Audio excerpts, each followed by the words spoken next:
Have you ever wondered about the imprint of the Danes in the vast tapestry of India's colonial history? In the early 17th century, the establishment of the Danish East India Company marked the beginning of an intriguing chapter. The year was 1616, and the Danes, driven by the allure of the East, set sail towards India.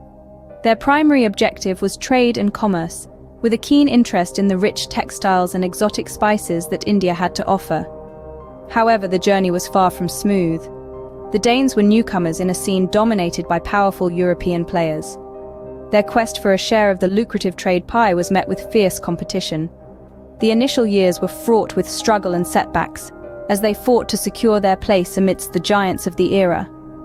Despite the challenges, the Danes managed to establish a foothold in India, marking the start of a unique chapter in history. So, where exactly did the Danes settle in India?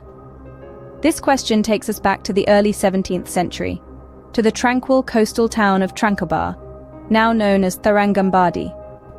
In 1620, the Danish East India Company established its first trading post here, marking the beginning of Danish presence in India. Nestled on the Coromandel coast of the Bay of Bengal, Tranquebar was a strategic location for trade and commerce. But the Danes didn't just stop at establishing a trading post. They constructed Fort Dansborg, a symbol of their power and influence. This fort, with its imposing structure and strategic location, stood as a testament to Danish aspirations in the region. Fort Dansborg was not just a military stronghold. It was a bustling hub of commerce, where traders from far and wide gathered to exchange goods. The influence of this Danish settlement extended beyond commerce, seeping into local culture and architecture. Danish-style buildings started to pepper the landscape, and the local populace began to learn the Danish language.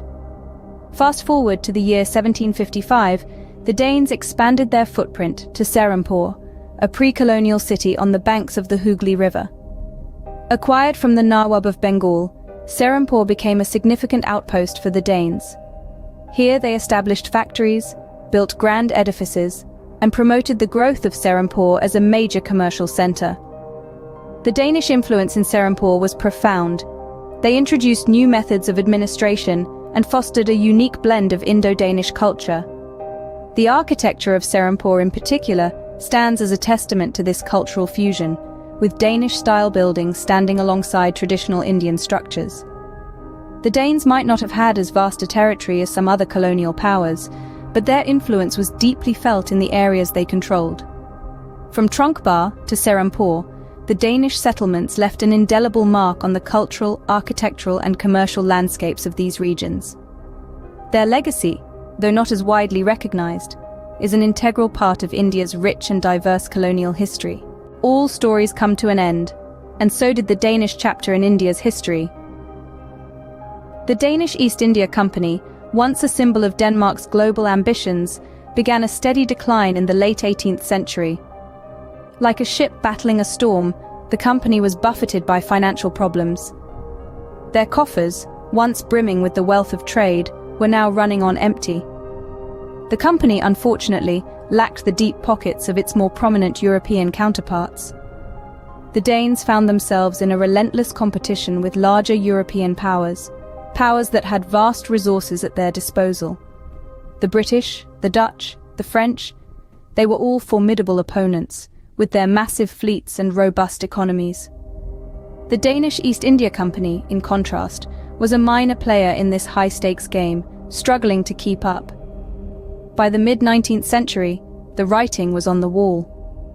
In 1845, the Danes made the difficult decision to sell their Indian settlements to the British.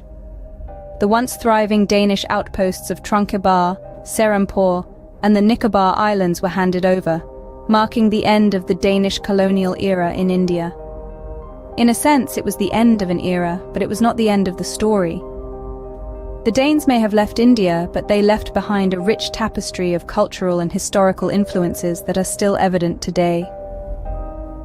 The Danish era in India was brief, but it left an indelible mark on the country's history.